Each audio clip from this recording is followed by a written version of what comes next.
আজকে আমি রান্না করব আচারির সাথে গরুর গোশত ভুনা।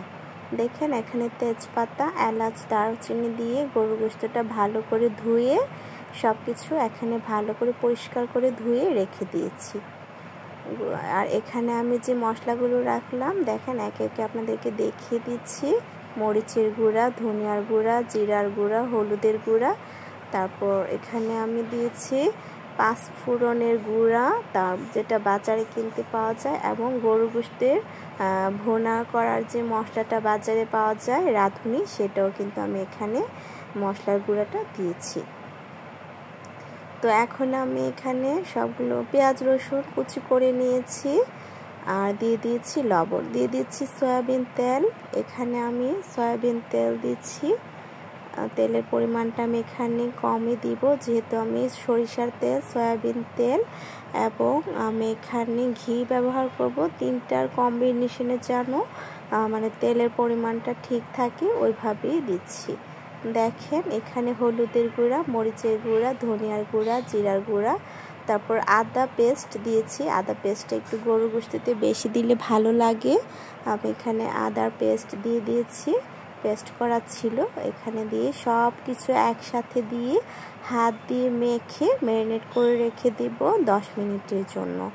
দেখেন আমি হাত দিয়ে ভালো করে মিশিয়ে নিচ্ছি। মেশানো হয়ে গেলে আমি 10 মিনিটের মতো রেস্ট রেখে দিব, তারপর চুলায় বসিয়ে দিব। হাত দিয়ে মাখাতে গিয়ে একটু ভয়ও লাগছে, যেহেতু হাড্ডি আছে। তাছাড়া এখানে আমি মরিচের গুঁড়াটা যেহেতু অ্যাড করে দিয়েছি, হাত যদি মনে হয় জলে, সেজন্য আমি আস্তে আস্তে মিশিয়ে নিচ্ছি। আপনারা চাইলে এখানে একটা খুন্তির সাহায্যে মেশাতে পারেন, কিন্তু হাতের মধ্যেও কিন্তু আলাদা একটা টেস্ট থাকে। তো গোশতের মধ্যে যে পানিটা ছিল সেটা দেখেন ছেড়ে আসছে এবং অনেকটা সিদ্ধ হয়ে গেছে। আমি এই পর্যায়ে ঘিটা অ্যাড করে দিচ্ছি। তো ঘি অ্যাড করে দিলাম।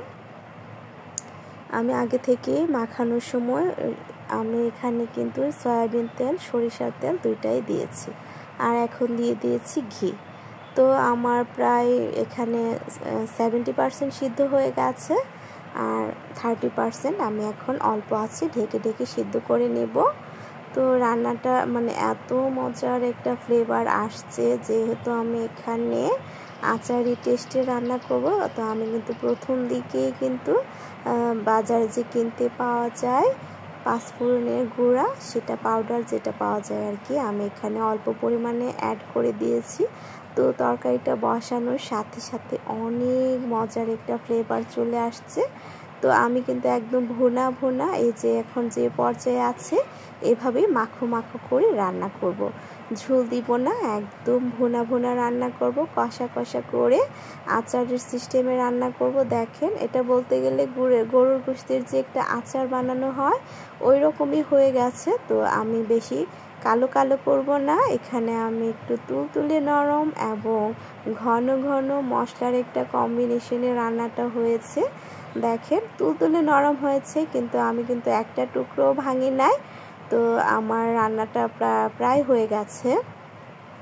তো আপনাদের কার কার গরুর গোশতটা পছন্দ হয়েছে কমেন্টস করবেন।